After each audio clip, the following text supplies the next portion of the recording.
Hello everybody, how are you this evening? Good. Welcome to the Commission's community conversation. The aim of the evening, which I'm sure you're aware of, is to begin a conversation. So the Commission is here to listen as well as to share some of their knowledge and experiences. I guess we're going to hear about the science, what it means, what to do about it, and how it relates to you. We'll hear from what the Commissioners have been doing in Mackay and what they've seen, and there will be an opportunity to ask some questions as well. To get started, I'd like to introduce Professor Tim Flannery, the Chief Climate Commissioner. You probably recognise Professor Flannery. He's one of Australia's leading writers on climate change, an internationally acclaimed scientist, explorer and conservationist. Professor Flannery was named Australian of the Year in 2007. He's held various academic positions, including Professor at the University of Adelaide, Director at the South Australian Museum in Adelaide, Principal Research Scientist at the Australian Museum and Visiting Chair in Australian Studies at Harvard University in the Department of and Evolutionary Biology. And he's also doing a TV show, so this man can do anything. Ladies and gentlemen, please welcome Professor Tim Flannery. Thanks very much, Gillian, and thank you all for being here this evening. I think it's a pretty special opportunity to speak to people such as our climate commissioners here. I think what I'd like to do to begin is just outline a little bit about who the Climate Commission is, the work we're supposed to do, then introduce you a bit more to our commissioners and tell you about what we've been doing today in Mackay. The Climate Commission was established as a result of an election promise by the Gillard government at the last election. It's an independent commission, which means that we don't take direction from the minister, so we're independent in the sense that we are, although we're funded by government, we don't take direction from government on things. And we're charged with really doing three things. We're to lead a discussion on climate science and what the scientists are telling us is happening to our climate. Secondly, to have a dialogue about the state of international negotiations and what's happening in other countries, because Australia is obviously not facing this challenge alone. And thirdly, to lead a discussion about the options, the economic options that are available for a country like Australia as it goes forward in this carbon-constrained world. We're not here to comment on policy, government or opposition, so we're not going to give you our view on a carbon tax or anything else, but we can lead a discussion around the various options that are available to us. Today we've spent meeting with community leaders and looking at some of your industries here in Mackay. We went out to the Racecourse Sugar refinery earlier on today, which was a very, very interesting experience for us. We had a look at the plant there, which is being built, that in a couple of years' time will be providing a third of Mackay's electricity from renewable sources, which I was really surprised at. That, as a community, that puts you in the lead, really, in terms of developing renewable energy sources, and I think will give you in future a very profitable new industry in this part of the world. So that was very encouraging for us. We met after that with a number of leaders. We met with your mayor, with business leaders from the mining industry and mining-related industry, from the sugar industry, and from local council, and had a broad-ranging discussion on the issues that I mentioned. The Commission's charged with discussing. So that was, I think, a very, very cordial and very good meeting for us. We learnt a lot. We hope that the people we met with learnt something as well. So we're very pleased to be here this evening, having had that insight into the community here and the sort of challenges you face. I just want to talk briefly about our climate commissioners here, because we have got some very, very special people who I think can give you the benefit of their very long and extensive engagement with climate issues. Roger Beale over here is an economist working with PwC, but among the many things he's done was help negotiate the Kyoto Protocol. He currently advises Premier Hu Jintao of China on clean energy and environmental policy. So he's got an excellent overview of not just economic matters, but the overall negotiations, international negotiations. He also knows more than anyone that I know about every individual business around Australia. He seems to have visited every factory in the country. So he's pretty full bottle on all of that as well. Leslie Hughes, Professor Leslie Hughes from Macquarie University, who's a climate scientist with expertise in climate adaptation and the impacts of changing climate on biodiversity. And Leslie will give a presentation at the beginning here just to outline what we know about climate science and where we're going. And Jerry Houston, who's the ex-CEO of BP Australasia. So from a business perspective and someone who's dealt with the practicalities of the climate challenge in a carbon-intensive industry, he's got a lot of very important things, I think, to say. So, so with that, I think I will sit down and hand over back to our moderator. Thank you. Thank you. Now I will invite Leslie to come up, and she's going to she's giving a short presentation. So there's a couple of slides, and it's not a lecture. It's just a basic level of information to help us all get an idea of where we're going tonight. Professor Leslie Hughes is an expert on the impacts of climate change on species, ecosystems, and she's the head of Department of the Biological Sciences at Macquarie University. Thank you. Thank you. Thank you, everybody, and thank you for coming tonight, and thank you, Gillian. Yes, what I want to do is just sort of set the context of the Q&A that's going to follow, to just show you a few pictures about what's been happening with the climate. I also want to bring it down to a personal level and down to a Mackay specific level, and talk a little bit about what we think some of the impacts of climate change might be for your area here. So let's begin. Put at its most simply, the greenhouse effect, the greenhouse gases are like a blanket wrapped around the Earth. And when solar radiation comes in from the sun, it bounces off the Earth's surface, some of it's absorbed, the rest is reflected back out. And then some of that reflection bounces backwards and forwards under that blanket and through that blanket of greenhouse gases. If we didn't have greenhouse gases, the Earth would be an extremely inhospitable place. We wouldn't be here. It would be about minus 18 degrees. So the greenhouse gases make the Earth about 33 degrees more warm than it would otherwise be. We do need them. A lot of people say, hasn't the climate changed all the time? Isn't what we're seeing now just natural variability? Well, it is the case that climate has changed throughout geological history, and what this graph shows is the relationship, the very, very tight, close relationship with the level of CO2 in the atmosphere and the temperature of the Earth's surface. So this goes back, this graph goes back 400,000 years, and it shows several cycles, ice ages, warming and cooling, with the temperature and CO2 very, very closely aligned with each other. But something different has been happening since the Industrial Revolution, and the little red bit on the end of that graph, if I can make this laser pointer show, that bit, that's the increase in greenhouse gases since the Industrial Revolution. So you can see that we're now right outside that natural variable, that envelope of natural variability. We've been doing something pretty different to the Earth's atmosphere over the last couple of hundred years. And if we just look at that on a more resolved timescale, you can see this is what's been happening to CO2 in the atmosphere since the Industrial Revolution, and you can see it's pretty much been an exponential increase over that time.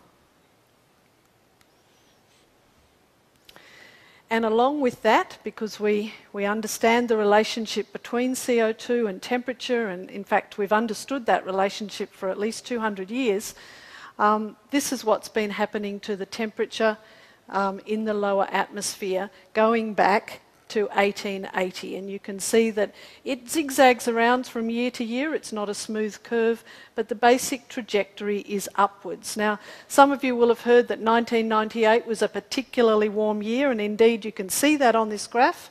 It's that point there. But since that time, here we are now, 2009, 2010.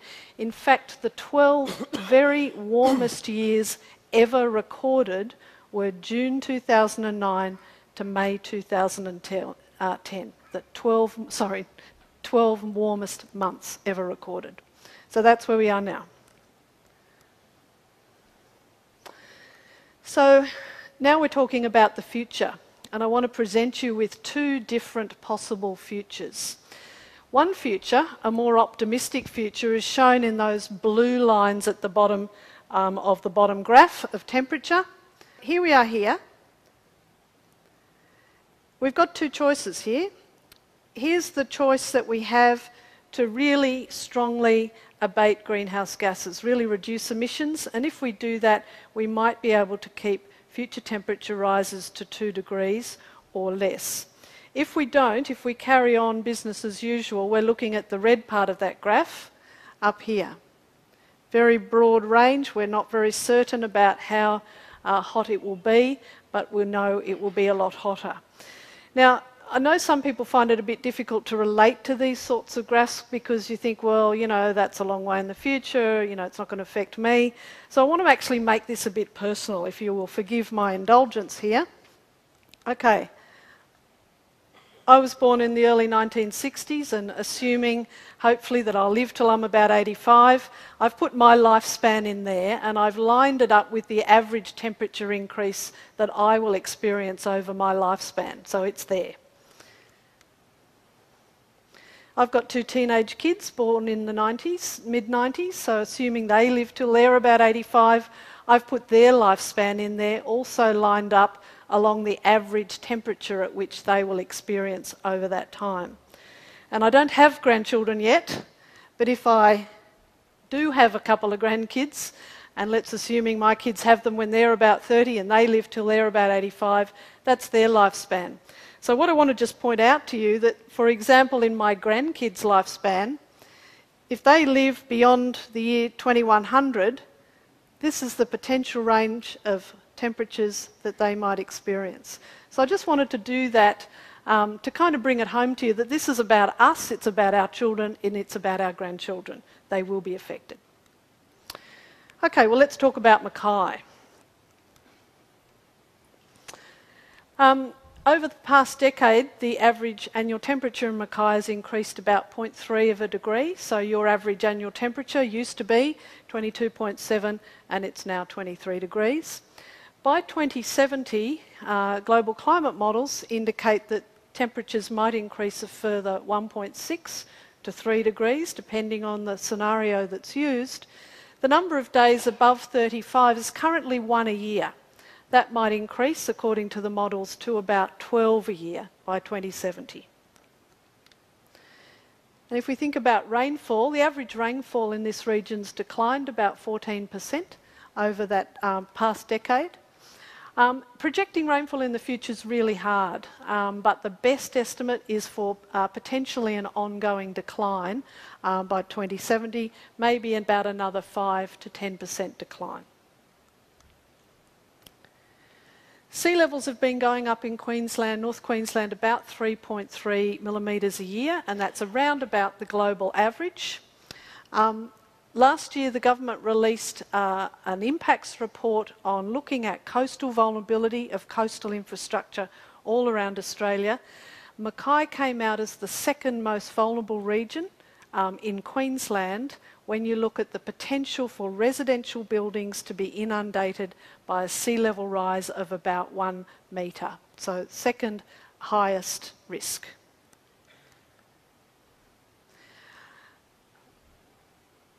We're looking at potentially much more extreme events, both in frequency and in intensity. So while we can't attribute any particular extreme event like this flood back in February 2008 to climate change, what we're looking at is potentially an increase in the frequency and intensity.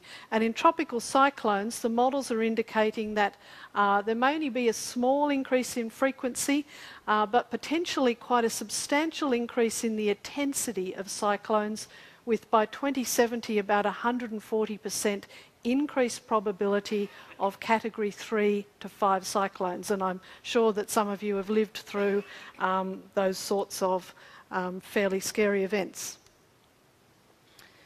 The Great Barrier Reef, which Queensland relies on for a lot of its tourism income is actually subject to really 4 different threats: bleaching from high temperatures, acidification. The water is more acid in this ocean than it has been for the last 420,000 years. It's become 30% more acid since the Industrial Revolution. Sea level rise and cyclone damage, of course, also affects the Great Barrier Reef.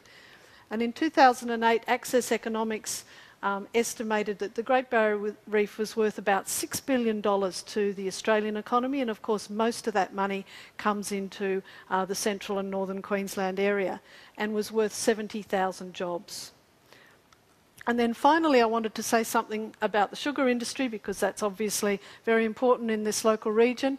It is vulnerable to rainfall decline, it is vulnerable to coastal inundation because much of the cane is grown in low-lying areas, and it is prone to any increase in soil evaporation and the drying of the soil, and also cyclone damage. So the sugar industry is also facing some fairly serious risks in the future. But we will talk about adaptation later on. Okay, I'll leave it there. And hopefully, between all of us, we'll be able to answer as many of your questions as you throw at us. Thanks very much. Yes, thank you, Leslie. Now there's an opportunity for you to ask questions of the Commission. A number of pre-registered questions have been submitted, and I'll be using some of those as well as your questions here tonight. Okay, I'll start things rolling by asking one of the pre-registered questions, which is, how does the rapid development of coal and gas fit in with our aim of reducing emissions? Will carbon pricing reverse these developments? Roger, can I put that to you? Well, this basin has perhaps the best quality coal in the world, and it's positioned close to the most strongly growing markets. It is unavoidable for the next 25 to 30 years that coal will be an important source of energy for the world. What is critical is that we use it much more efficiently.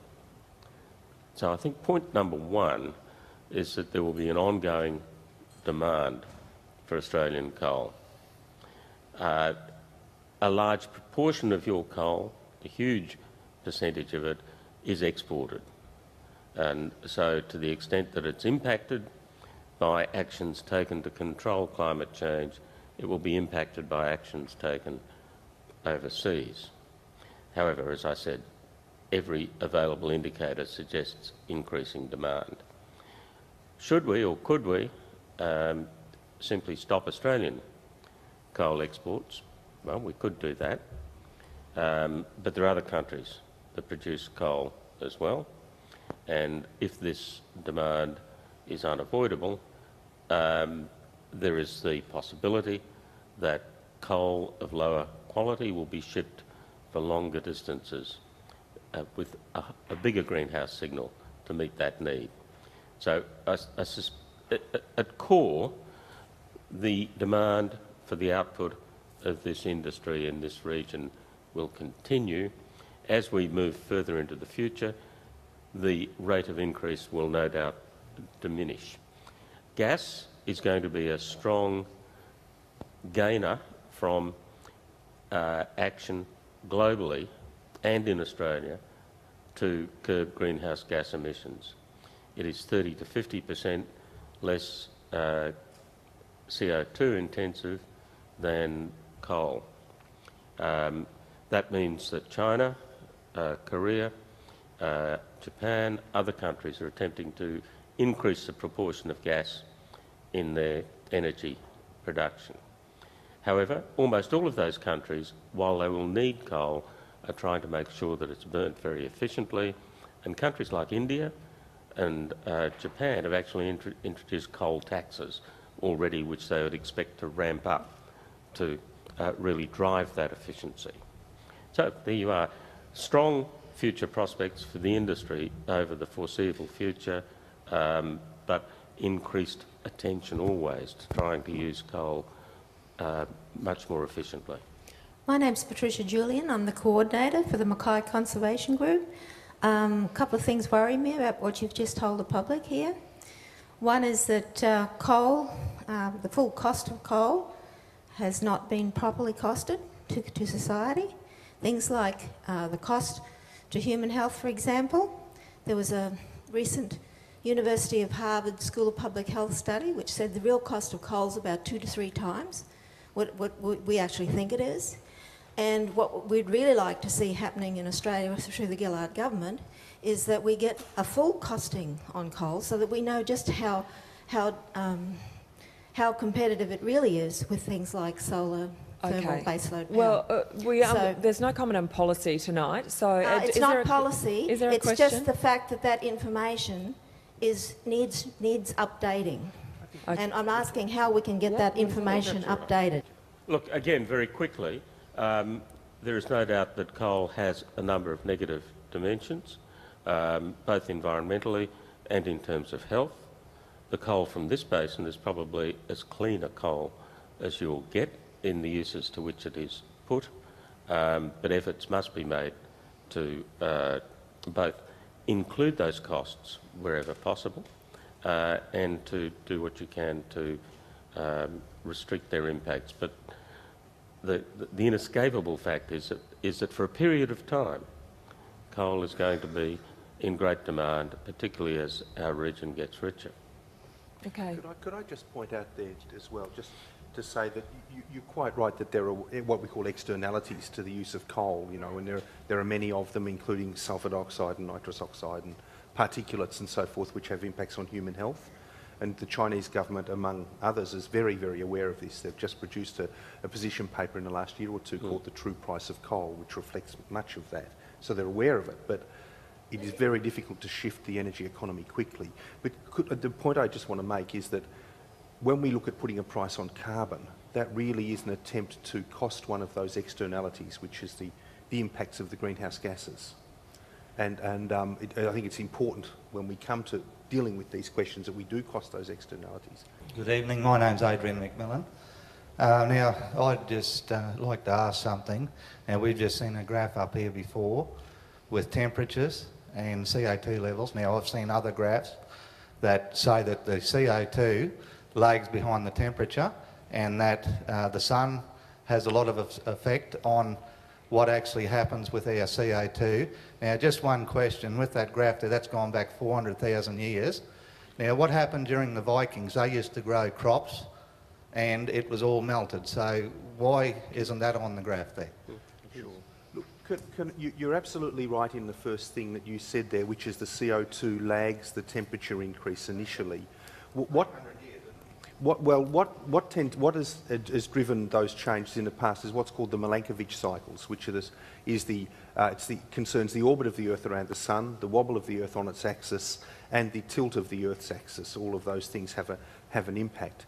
And as the Ice Age ends and the Earth begins to warm, those factors, so the Milankovitch cycle, drives the initial warming, which warms the oceans. The oceans, because they're warmer, can't hold as much CO2. It's like a can of Coke, you know, when it's warm it outgasses quickly, if it's cold it tends to outgas slower. So the oceans let the CO2 into the atmosphere, that causes further warming, and then that drives the cycle. So the first little bit's the Milankovitch cycles, but then the CO2 causes a positive feedback, what we call a positive feedback, that keeps the system warming. What about water vapour? Water vapour is driven by CO2 concentration. So as the CO2 gets into the atmosphere, it warms the atmosphere, and that then allows the air to hold more moisture. Cold air is very dry. Warm air can hold a lot more moisture vapour. The Vikings now, there was Sure. no cars around, No. nothing. Look, when we get back to that period, what's called the medieval warm period, if you want, around about 1300 AD, there is good evidence that over Europe, the conditions were warmer over northern Europe than they have been historically. But if you look at the temperatures globally, there's no evidence that the entire planet's warming up. It seems that there was some regional anomaly at the time, might have involved the Gulf Stream, it might have involved some other regional climatic factors that for a certain period of time allowed Europe to be warmer than it is today. but it's not part of a global change, because if you look at the global temperatures, the signal isn't there. And I should just say, the way we get these records is the ice core data, and if I just take a second on that, I mean, that 400,000 year thing, you think, well, how would we know what's happening 400,000 years ago?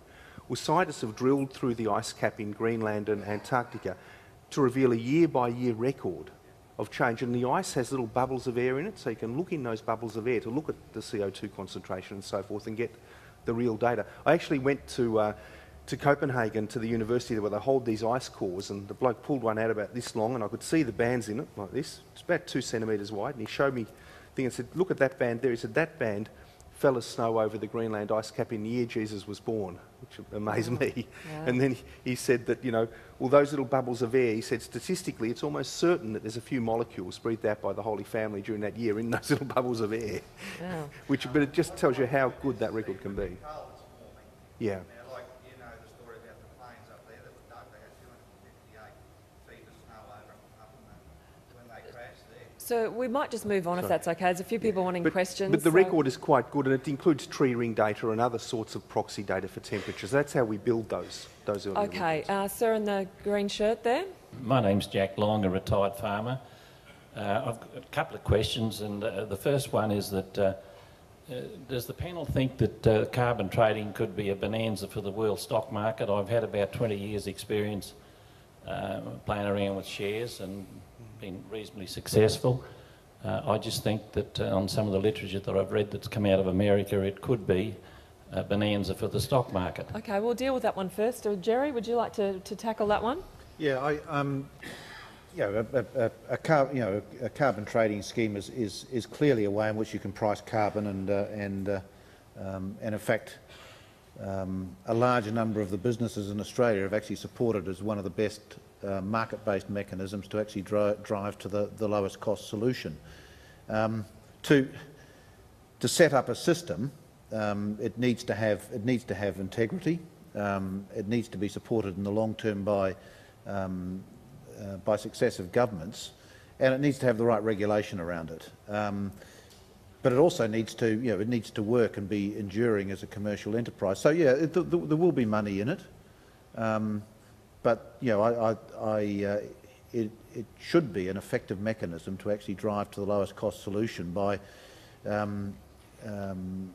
providing an incentive for businesses to invest in a lower carbon future, and also to provide incentives for consumers to actually use less energy, basically, in their daily needs. Okay. Yes, sir, at the front. Good evening, everyone in the panel. Thank you very much for your presentations. My name is John Sweet.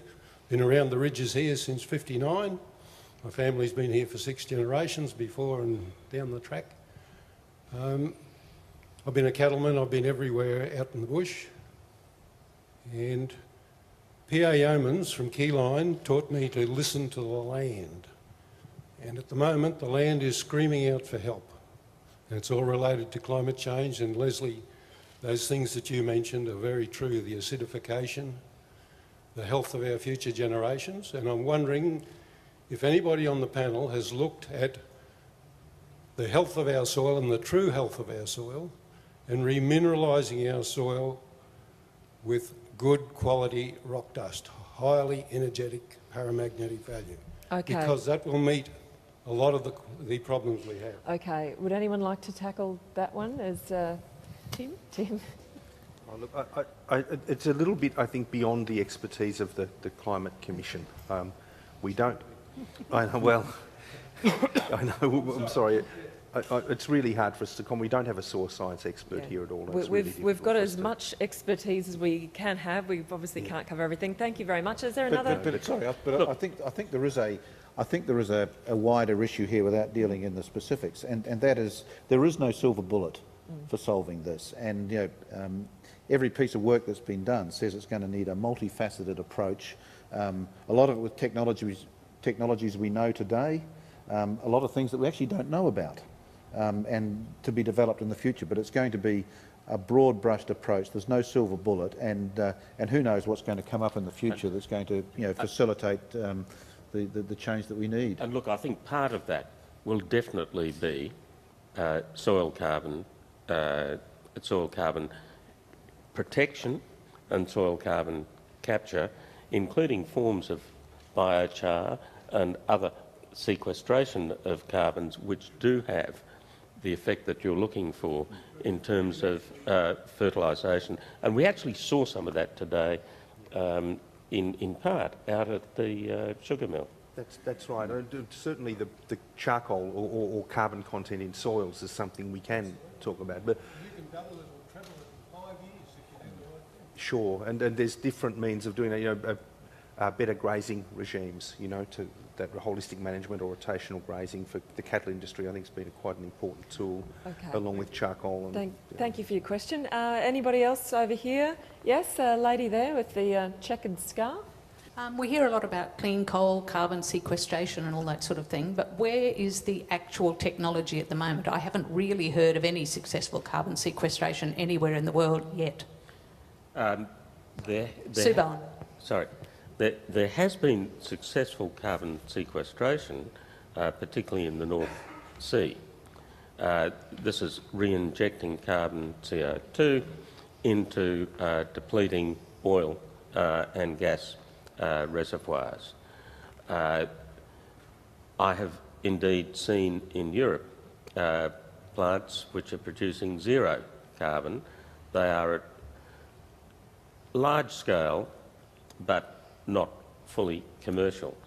What hasn't yet successfully happened is linking that either post-combustion or pre-combustion capture of carbon with the actual sequestration. And I guess there are two critical issues. One is there is an inevitable energy penalty of, at the best of the plants at the moment, of about 25%, and there is ensuring the safety and permanency of the reservoirs. There seems to be little doubt that the technology is proving a little more expensive and technically demanding than was initially thought. But as Jerry was saying, there's no silver bullet for this. We must pursue all of these options and use the right ones in the right place. Just following on from that, I have no doubt in my mind that carbon sequestration will be a feature in the solution. It's a question of the degree. So that there's a lot of it happening within the oil industry at the moment. There's examples of taking a gas stream, converting it to hydrogen and CO2, putting the CO2 back down an old oil well or gas well, and burning the hydrogen as fuel for a power station. You get a virtuous circle on that. So there's examples like that, and the go-ahead for the big Gorgon gas development is conditional upon CO2 being re-injected into the into the well. So it is happening, but taking it to the next major industrial step, actually capturing it from the stack, so to speak, of current power stations and putting it into a massive storage, such as a saline aquifer, where you actually put it right back into a sea below the rock bed. That's been tested at a sort of micro scale, but it hasn't been rolled out industrially. But that is one of the technologies that's going to require more than just a carbon price. It's going to require fairly significant upfront support from the relevant governments of the day wherever it happens, and that's the sort of what I'd like to call the technology valley of death that we need to get through for some of these technologies. Questions over here, anybody? The quiet end of the room. Yes, sir, in the front row with the checkered shirt. Thanks. My name is Bob Baker. I'm a chemical engineer by initial training, and I was seconded to the National Coal Board in the UK in the 1970s by CSR. My specialty is fuel technology, and my belief is that talk about carbon sequestration at large scale is a convenient myth as opposed to an intermediate truth. That it's all well and good talking about using the water-gas shift reaction to convert methane into hydrogen and put the CO2 back. There you're taking one volume of gas and putting one volume of gas back in the ground. when you start talking about taking a tonne of carbon and coal out of the ground, working out the volume of CO2 that you produce, working out the fact that there's 4 times as much nitrogen attached to CO2, and having to do the separation and put it back, it's a whole different ballgame. I believe it as a very convenient myth for Australians at the moment. Is there a question that you... The question is, does anybody have any basis to believe that it is better than a myth? I'd pick up the earlier point that was made. There is no silver bullet, so I don't think carbon sequestration is going to be a silver bullet that's going to solve the problem. As I said earlier, I think it will be a part of it. The question is the degree to which it will be, and you know, it's unproven at industrial scale. So at this moment, I think you're absolutely right. Whether that's the case into the future, I don't know. But you know, it's well, you know, who knows what the future is going to hold? But there's a tremendous amount of resource being put into you know, trying to find ways to make it work. And I think it's a question of the degree to which it's used. And you know, but it's never going to be a silver bullet. It's, you know, even if it does partly work, there's still a lot of other solutions that are going to be needed to throw at it. Absolutely. Okay, I've just got another pre-registered question here, if you wouldn't mind. Maybe Tim, this one could be for you. Why is the government looking at greenhouse gas reduction targets far below and far slower than what the science is telling us is required, when positive, practical and effective means for action are available to us right now, given the political will? Yeah, sure. Look, it's important to understand the target in the context of global ambitions to reduce CO2 emissions, greenhouse gas emissions overall. The Copenhagen meeting in December 2009 came to an agreement which is called the Copenhagen Accord, and under that accord, various nations around the world have pledged a certain percentage of emissions reduction. And under the accord, the pledges add up to about 2/3 of the emissions reductions required to avoid dangerous climate change, which is really more than 2 degrees of warming. Australia's contribution to that is a -5% reduction below 2000 levels, which sounds quite small, but it's actually quite an ambitious target, because we've got a growing economy and a growing population, and if no action was taken, we would be 26% above 2000 levels by 2020. So if you add that to the 5%, it's a big cut, nearly 30% reduction. And we've got to achieve that in 8 years and 7 months, the time ticking away. Last month I was saying 8 years and 8 months. So it's a very, very ambitious target with a short time period, but it is commensurate with our fair bit of the deal. Now, in terms of where we get the other third of emissions reductions from, Lord Stern's done some work on that and has suggested that if Europe increases its ambitions by a bit, from 20% to 30%, that'll get us a bit more along the way. And we've seen that possibility open up with Britain now committing to, just in the last few days, a more ambitious target than they previously had. The US needs to increase its ambition. Its ambition is -17% by 2020. And for those of you who think that nothing's happening in the US, I was there two or three weeks ago. I met with Obama's chief climate advisor, who told me that they're already well on track to make that target. They're at -9% already. And with their new automobile standards and so forth, and with the emissions trading scheme starting in California at the end of the year, they're confident they'll get there. The same is true for Canada. It's got a -17% target. It's on track through the work of the provinces to get there as well. So there's a lot happening in that space, and I think Australia's target, although yes, it'd be lovely to solve the problem overnight, it's ambitious and it's appropriate in terms of the global action. Can I just say, what about China in that point? China gets brought up a lot. Yeah. Roger? It's worth a couple of things to say about China. First of all, at every level in government, it is taking this very seriously. It sees climate change as a real threat. It, however, recognises its people legitimately aspire to higher standards of living. So the answer for the Chinese has been to drive intensity, the emissions intensity of the economy down. If they succeed in achieving the goals of the 12th five-year plan, building on the 11th and the 10th, the rate of decrease in emissions intensity will be historically unprecedented. on the whole, they have a record of actually achieving their 5-year plan goals, if sometimes in a very crude and clumsy way, like switching off a province for a month or two, browning things out. They're looking for better ways of doing it. One of those is that they're actually exploring the ideas of carbon taxes or emissions trading, and they're pioneering that first in the SO2 market, but we can expect them to begin to move into these other markets.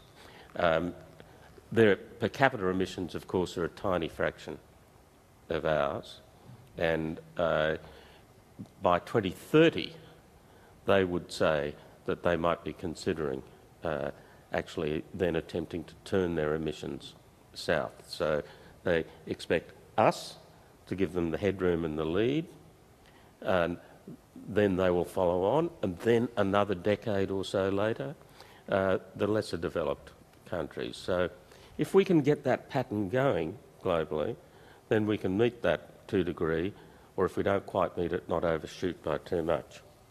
Okay, is there another question?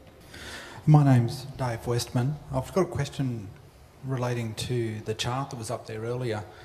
When we're looking at a year or two ago being the warmest on record, was there a period when the Earth was warmer, and if so, or even back when it was increasing and decreasing in temperature, what caused the increase and the decrease in that period?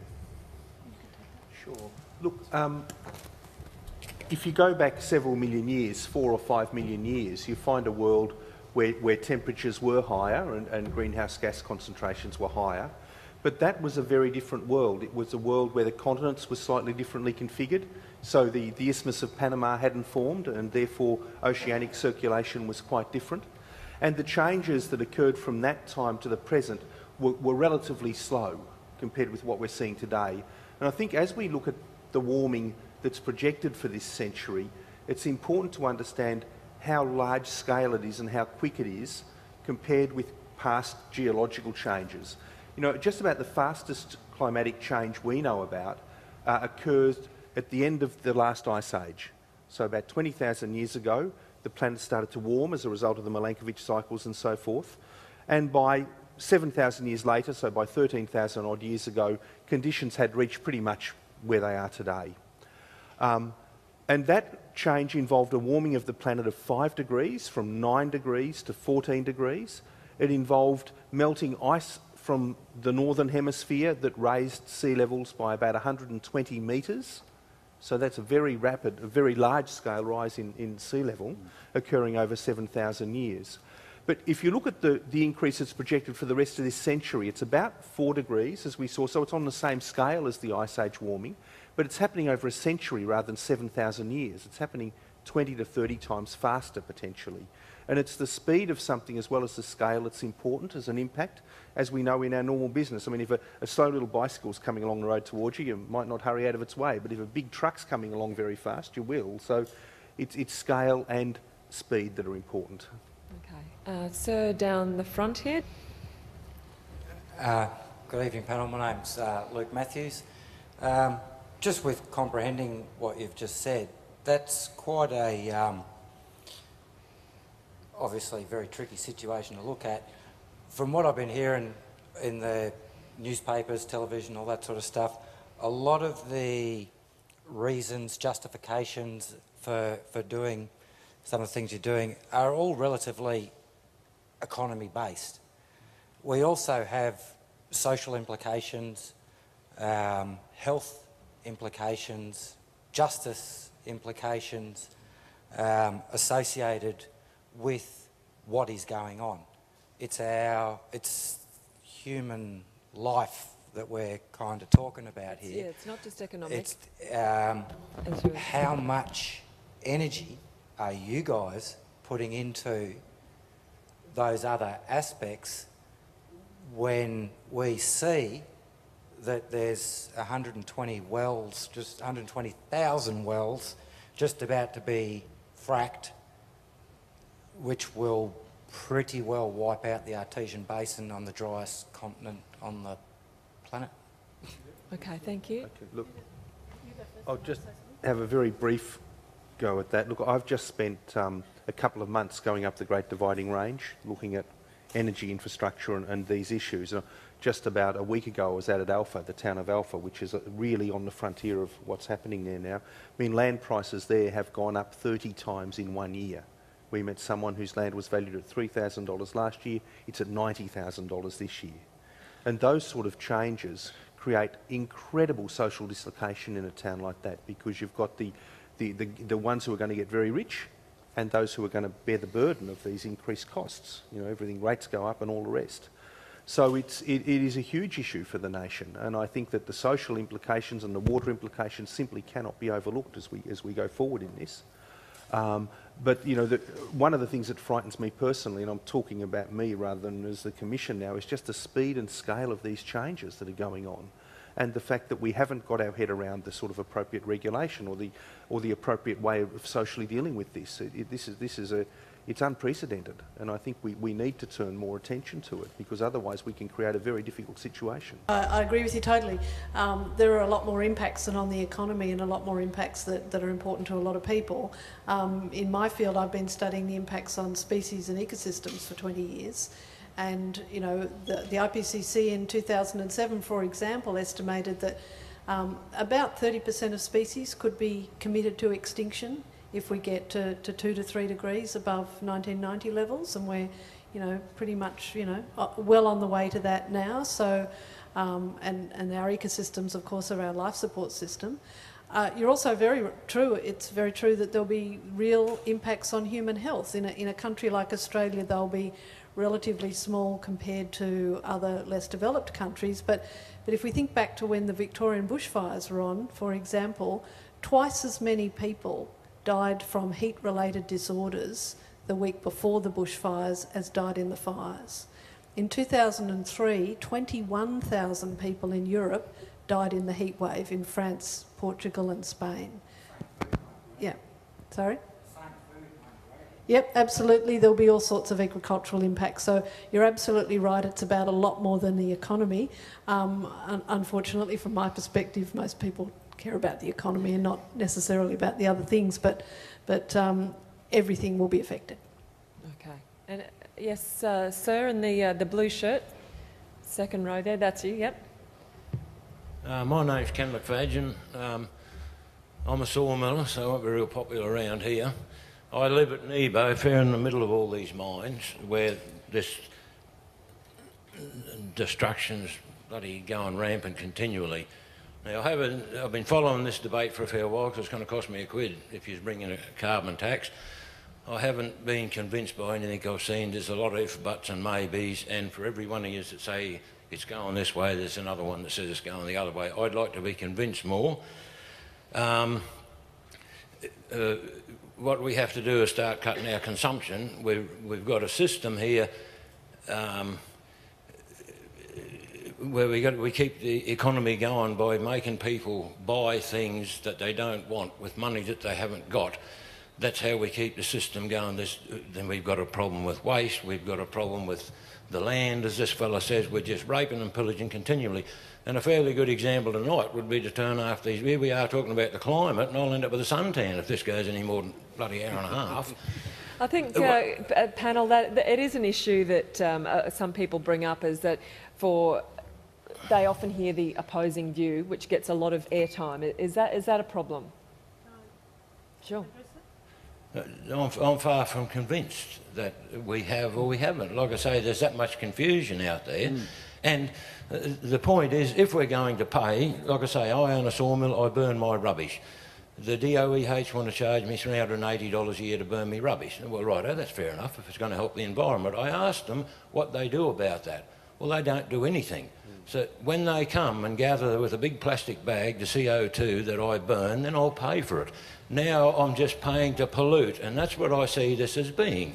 Okay. You'll get it in with the thin end of the wedge, it won't cost much, and the next thing You're it'll be like... talking about the carbon tax there. Can Yes. I get the panel to answer some of those questions? Is it about convincing people?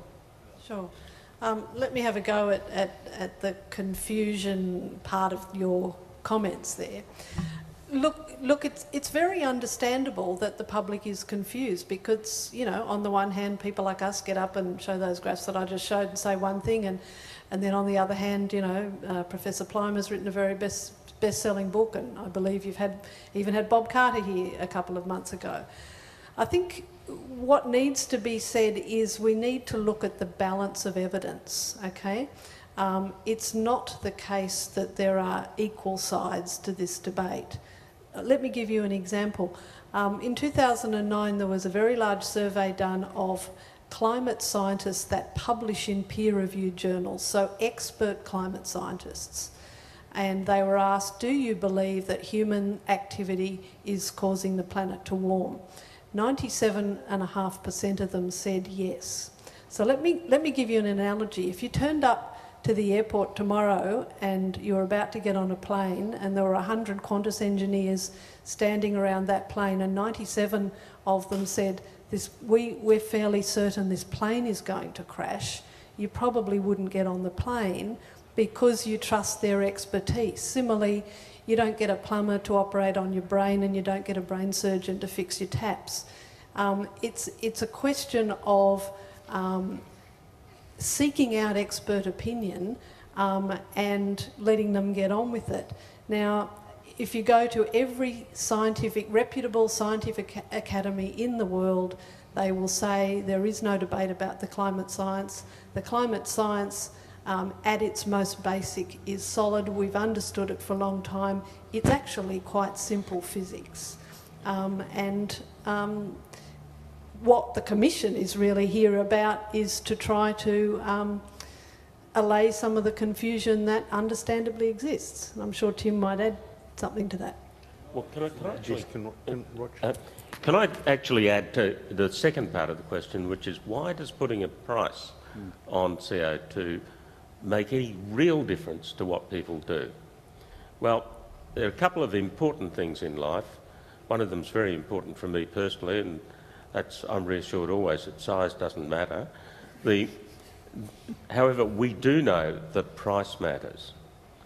Ask any farmer when they're making a decision about what they're going to plant, how much water they're going to buy, how much fertiliser they're going to apply. Ask any businessman making an investment decision, any supermarket manager, and then any consumer making choices. Price drives behaviour. And the wonder of the carbon price is that it drives behaviour up and down the chain. So it creates the opportunity for more profitable investments, for low carbon emission energy production, for example. It creates the incentive for energy conservation and saving, and it reduces, if you like, overconsumption of energy items, energy-intensive items. So we know prices actually do work, and in Europe, where prices associated with burning product like wood sawdust are high, they take them to the mill, which can actually use them and convert them into energy. And we've seen exactly that happening earlier today at the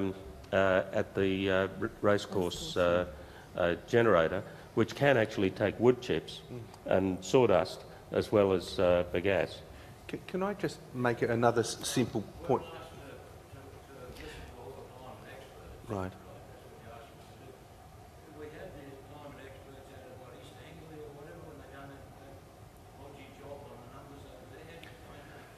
I'll just answer that briefly. Look, what the news hasn't carried as much as that initial story about the stolen emails was that there's been 3 commissions of inquiry now, including by the UK government and by the university, into that whole incident, and no misbehaviour has been documented. Nothing would affect the climatic outcomes.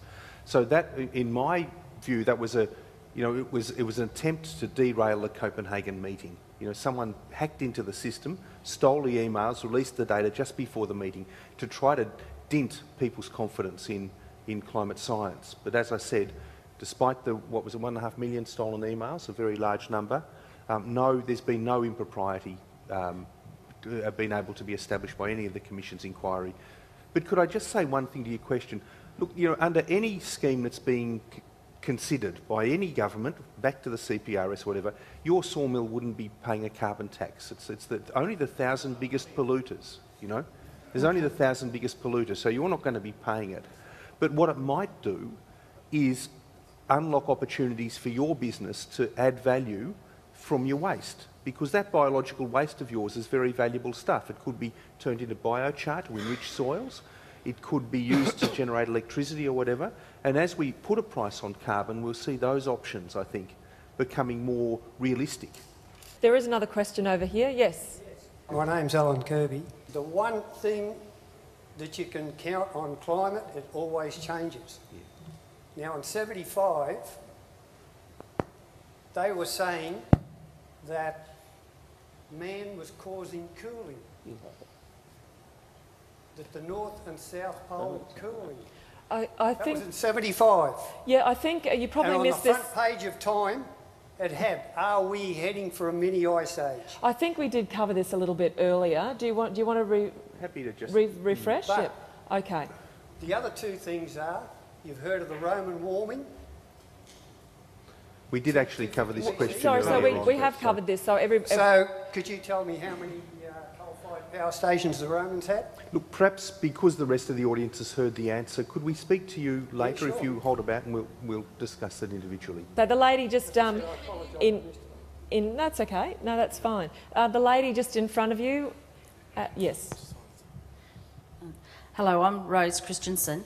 Just on another level, of our own personal level, what we can do for climate change. There's all of those, all the different things that come out through the Climate Change Commission with what we can do to help with it. I'd like to sort of hear more on that. We're hearing more on what all those other people are going to do, what you're going to make companies do. But all of us on our own level need to be able to look at things that we can do, and what we were talking about just before with our waste, etc. So you want to know what you can do on a local level, how you can make a difference. Is that? Yeah, if you can pass on some information like that to us, okay. I'd be happy. Sure. Look, I'll just briefly outline. I mean, when I realised that this was a major problem, 10 or more years ago now, I decided to just do what I could. And it started off, I remember I was living in Adelaide at the time, and I remember getting up one morning, having a shower. It must have been 30 degrees outside, but I wanted a bit of hot water in my shower, so I turned on the hot. And I thought, this electricity's that's heating the water is being generated at Port Augusta, 300 kilometres away, burning really filthy coal up there, with all the transmission losses that came down the line, and the losses to heat the water when the sun could be doing it for me. So I went out and bought a solar hot water system. Not everyone can do that because some people rent, And anyway, since then I've gone through what I can do. I've got a hybrid car. My whole house runs on solar now rather than anything else. I might be a bit of a fanatic, but that's the way it is. But whatever your circumstance, I think the one thing that everyone can do is show some leadership in this area. And even whether it's just going into your workplace and saying, well, can I see the electricity bill? I was at the ABC today here in town, in Mackay, and they were saying, they're trying to do everything they can. And I asked them, well, have you asked the boss to see the electricity bill? And they said, no. It's a really good thing to do. It just makes people aware that there are ways you can save. The same with a local school, workplace, church, sporting group. I think just raise the issue and do something, because if you do something, you're empowering yourself, to do a bit more and take that leadership position.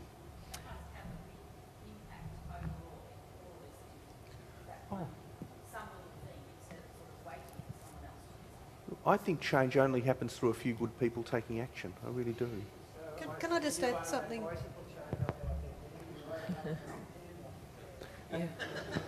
Can I just add something to that? Would it take me a while to get here from Canberra by bike? Can I just add something to that? I think when a lot of people think about how to, and a lot of people are like you, thinking, well, what can I do? And the obvious thing to do is to try to save power by being sensible about energy efficiency around your home. Perhaps installing solar hot water and all of that sort of thing. I think the other main thing that people don't think about as much is actual absolute consumption and where you're consuming things from. So you go to your supermarket, do you buy the mandarins from from the USA, or the mangoes because they're out of season because they've come from the Philippines, you know. So even just the choices that you make in your supermarket about where you buy your food from makes a difference to the carbon footprint. So, you know, how much you buy. Do you need to buy 10 T-shirts this summer, or would one do?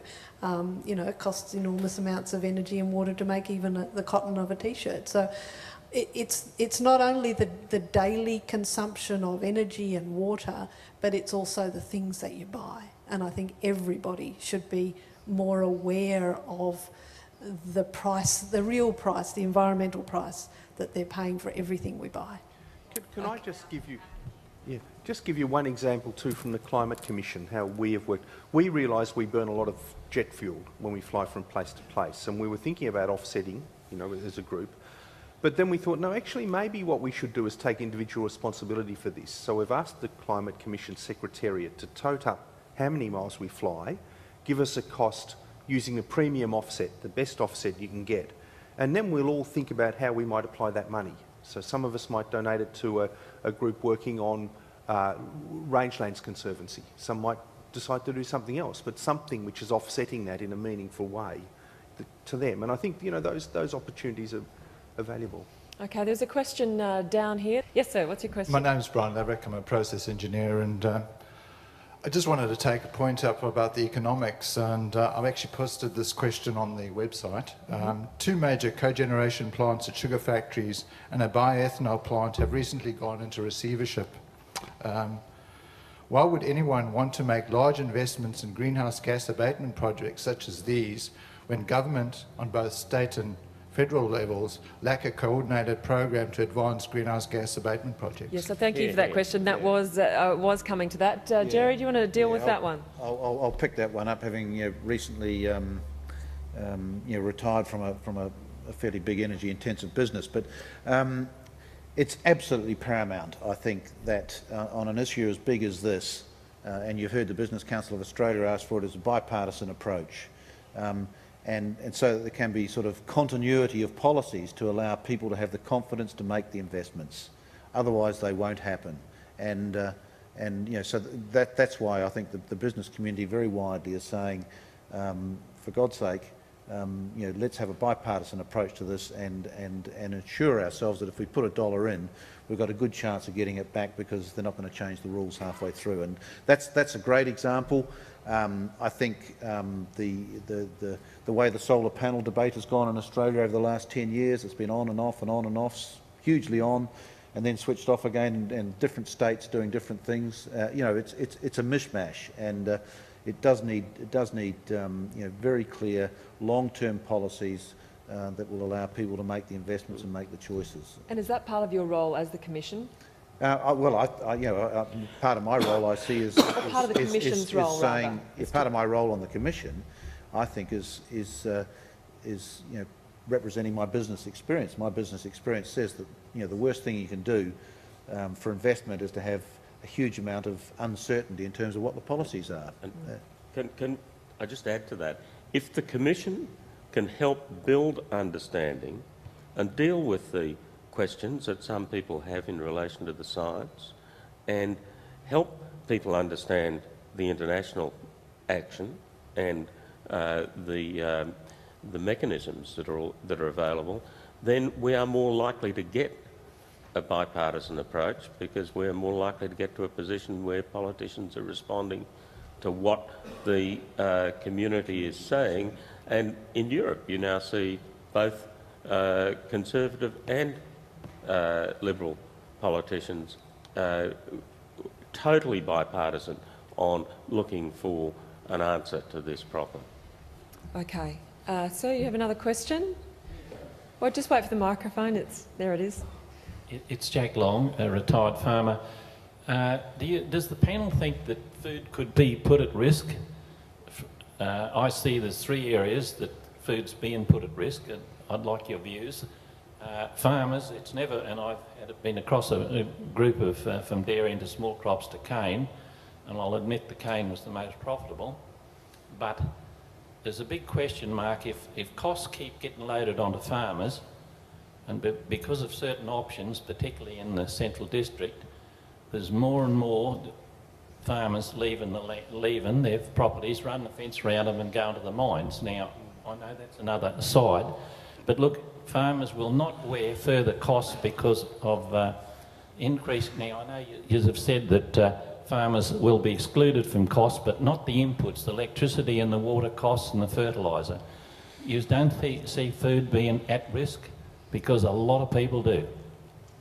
We'll still be able to provide food. Well, I think a lot of what happens is that, you know, and I'd regard, you know, I actually come off a farm myself, I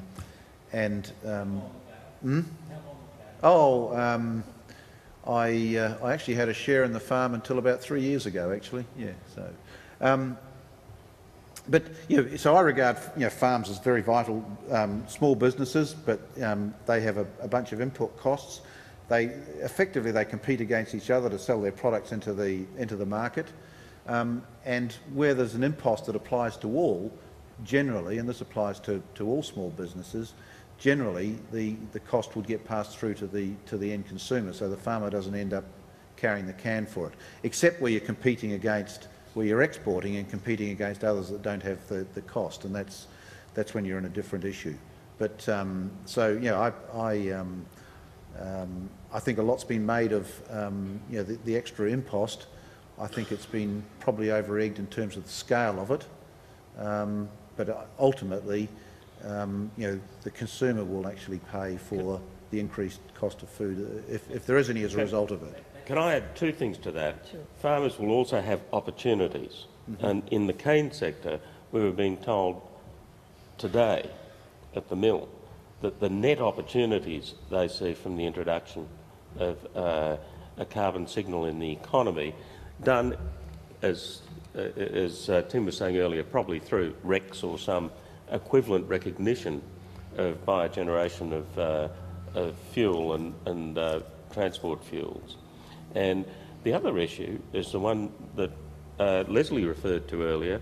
Food supplies will be at risk if we are unable to actually deal with climate change effectively, both because of the loss of protein as the CO2 increases, and in Australia's case, a lot of loss of production through our great grain belts.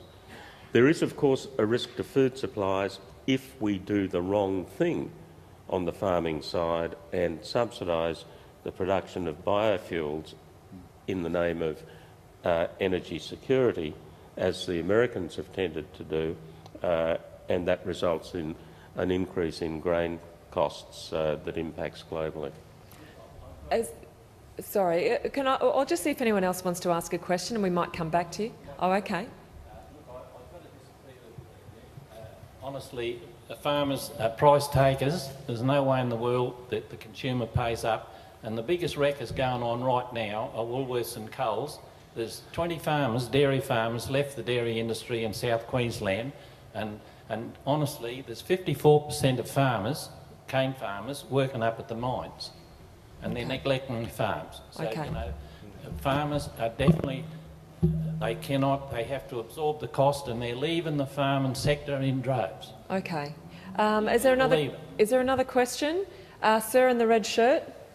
Hello, I'm Andrew Wallace. I'm an ex-farmer, gone to the mines to make,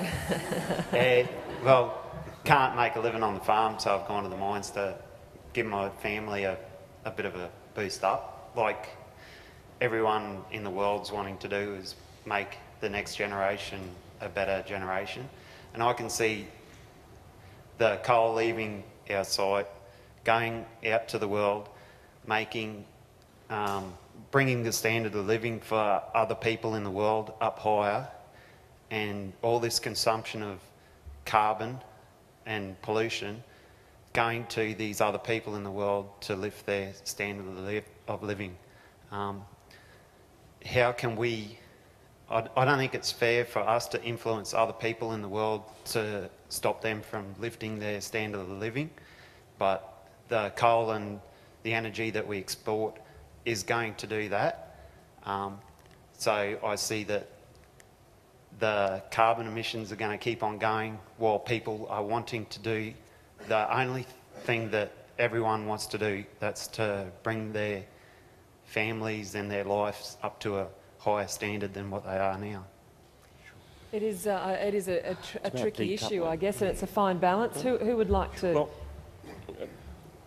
Tim. Could I just say, I think that's a really valid point of view, and it is absolutely true that as we export energy overseas, people are increasing their standard of living in places like China. But that really is not a good argument for us to continue to pollute willy-nilly. The Chinese already have, as we've heard from Roger, many programs in place to start reducing their emissions intensity, but also to foster the development of clean energy technology. So they're now leading the world in terms of solar energy, although produced in Australia originally, we've exported it, and wind energy. And I think if you look into the future, what we see is we're in a transition. You know, we're in a transition where Australian coal is going to be important, as Roger said, probably for the next 25 years. But beyond that, we may be really starting to shift into a much cleaner energy economy. And I don't think that's anything to be scared of, because I mean, I grew up in an Australia that rode on the sheep's back. You know, wool was the resource we all used. You know, and we know that we're resilient. Given enough time, the economy changes, and as we decouple our prosperity and our economic growth from carbon, then you know, in the next 25 years, we'll see that transition take place. So I think you're absolutely right, but I hope my other commissioners agree with me. But yeah, no, I think that's spot on, because if you look at energy use, growth in energy use and growth in wealth, they just track each other completely. And the challenge for, I think, the the emerging economies with our assistance is to decouple those, so that growth and wealth, which there's no way that we can deny them growth and prosperity, that we try and decouple that to a far greater extent than we've succeeded in the past from growth in energy use and by definition emissions. I'd like to take questions from people who haven't asked before. Sir, have you asked a question? Would you like to stand up? G'day, Mark Faulkner, a small business owner here in Mackay. Question generally, I suppose there's two parts to my question, is we're a small population, 21 million. Our contribution to the CO2 contribution globally is about 2%, maybe a little bit less, maybe a little bit more. I'm not going to question the science. If we actually achieve our targets, what does that contribute globally? Does it actually make any environmental difference? And is this really an economic question about carbon tax and carbon pollution more than an environmental question? Well, if I could just start with that. There are three reasons why we might want to address our carbon emissions. The first of those is that while we're only, you said 2%, perhaps a little less than that, we're still in the top 20 global emitters. If you look at France's emissions, not per head, in absolute terms, if you look, we're the number one per head, but in absolute terms, we're still in the top 20. We actually emit more than France does as a single country. Now, having said that, so why would we want to take this action? We're exposed to climate change. We want to encourage and move in step with what the rest of the world is doing. The rest of the world is acting. We sometimes get the impression they're doing nothing. That is not true. They are doing things. What we're doing with this 5% target is not leading the world. It is pretty much in the middle of the pack.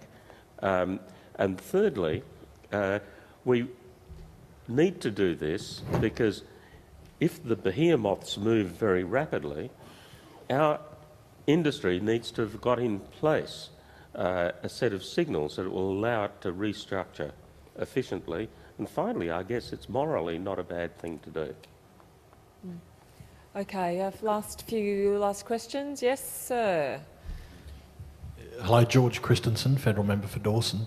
I've been listening to a lot of the answers, and there's the word bipartisan and bipartisanship's come up a couple of times, or more than a couple.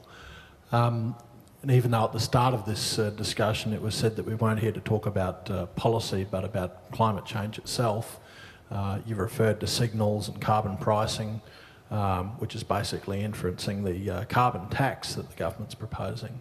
Given that both of the major parties formally recognise climate change as a problem and formally are agreeing to the same reduction in emissions, what is the lack of bipartisanship that you're talking about? There is the same target, the same commitment to 5%, and that's really important to acknowledge and recognise. The bipartisanship that Jerry and I have emphasised is getting in place a framework that can and will be applied consistently over the long term. In the long term, this has got to look a bit like the way the Reserve Bank treats monetary policy. People need to see it as independent and not subject to annual budgetary whims.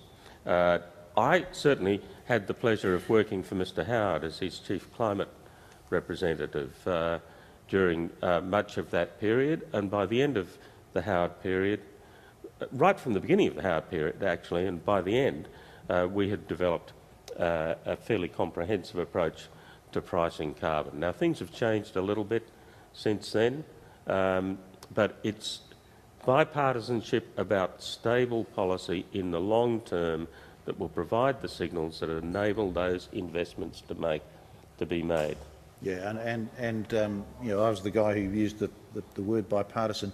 You know, when we talk about carbon price, there's many ways in which you can get to a carbon price: emissions trading scheme, you know, baselining credit, even you know, indirectly through incentives and that sort of thing. So there's many ways you can get to a carbon price. So when we're talking about carbon price, we're not talking about a carbon tax. We're not talking about the current. We're not talking about the current policy that's, you know, being discussed at the moment. You know, a carbon price as an economic signal is what we're talking about, and then you know, for long-term decision making, then you need a stable policy setting, which is best achieved by, you know, both parties agreeing on what is the right mechanism for the country going forward. Could I just add to that? I mean, there's a really great example in recent history of that, which is the mandated renewable energy target, supported by both major parties, which mandates that by 2020, 20% of Australia's energy will come from renewable sources. And that's the sort of, you know, long-term policy that we need to see certain investment in that area. Okay, well, I think everybody's had their say at this point. I'll just invite Professor Tim and Flair. Won't be a moment. Professor Flannery will just wrap up, and then there will be tea and coffee, and you will have an opportunity if you really want to speak to them in detail, in depth. I'm sure they'd love to have that conversation. But for now, we're restricted by time, so I'd invite Professor Flannery back to the lectern. Thank you. Look, I will devote a tiny bit of my time to hear you out, sir, because it's your night. It's your people's night. That everybody talks about. To me, it sounds like a giant Ponzi scheme. Now, I go up to New Guinea, I buy 100 square kilometres off some tribe for 20 bucks. I then go and flog it off for 20 million. Somebody else buys that 20 million and flogs it off to somebody else. In other words, they're just creating money out of air. Well, I get the point that you're making there, and of course any scheme can be run poorly, but as an example of emissions trading that works, Europe is a very good example. You can have a look at the US-German Marshall Fund's assessment of the European emissions trading scheme, and they say the point they make there is that it has delivered what it promised, which is the reduction in emissions on target, and through the market mechanism. So what we see from places like Europe is that these schemes can be run well. Of course, they can be run poorly as well. You've got to have good regulators and you know, good watchdogs and so forth to make them work. And no one's suggesting we want an emissions trading scheme that produces, you know, no result. At the moment, the way they run things. Look, the mobbing. Actually, Australia we have got some of the best bureaucrats, and I don't say this lightly, anywhere in the world in terms of understanding this issue. No, we really do. And I know we all say the bureaucrats are full of rubbish and all that. I know some of them personally, and I've had my moments with the bureaucracy as well, but they are very good. Some of the sort of models that we're developing here for implementing it are actually world class. I think Roger would agree. You were in the space, but yeah. Anyway, can I just I'll just finish the questions there, but just to say thank you very, very much for all being here this evening and having this dialogue. It's really important to us. We've learnt a huge amount, I think, today in Mackay, not least thanks to you coming here.